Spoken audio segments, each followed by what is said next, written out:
L'un des principes récurrents de la microéconomie se trouve être le coût d'opportunité. Mais alors, qu'est-ce que c'est? Comment se calcule-t-il? Et surtout, à quoi sert-il? Retour aux sources.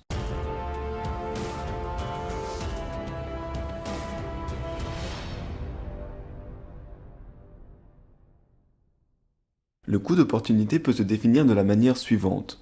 Le coût d'opportunité est la meilleure option à laquelle on renonce lorsque l'on fait un choix. Prenons un exemple. Vous êtes invité au cinéma par des amis pour aller voir les Tuches. Et oui, vos amis sont totalement abrutis, mais c'est pas le problème. Soudain, vous recevez en même temps deux messages. Le premier est une invitation à la boum de votre école, et le second est une invitation au concert gratuit de Kinvey. Il faut déterminer la meilleure alternative, c'est très clairement la boum. Dans cette situation, aller au cinéma reviendrait à renoncer à la boum. Donc par conséquent, le coût d'opportunité à payer pour aller au cinéma est une invitation à votre boum. Maintenant que vous avez bien saisi les bases, complexifions la chose. Introduisons la notion de disposition à payer, en abrégé DAP.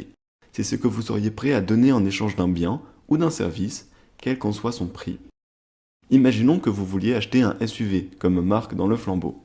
Son prix est de 10 000 euros, mais vous seriez prêt à le payer 15 000 euros. La DAP est donc de 15 000 euros. Mais il vous reste exactement 22 000 euros sur votre compte en banque. Et en même temps, vous avez envie de vous offrir des vacances à Punta Cana qui coûtent 15 000 euros et dont vous seriez disposé à payer 22 000 euros.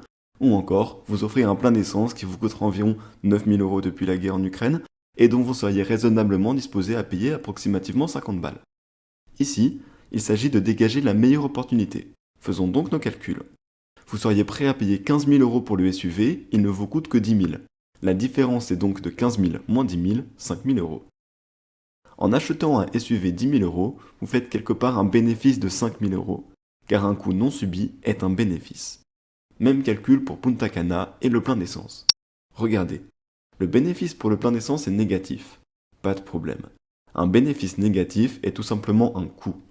Il est intéressant de noter que dans certaines situations, toutes les alternatives possibles sont négatives. Par exemple, si vous deviez choisir entre un plein d'essence et une maison dans la diagonale du vide, la meilleure alternative s'avère être le plein d'essence.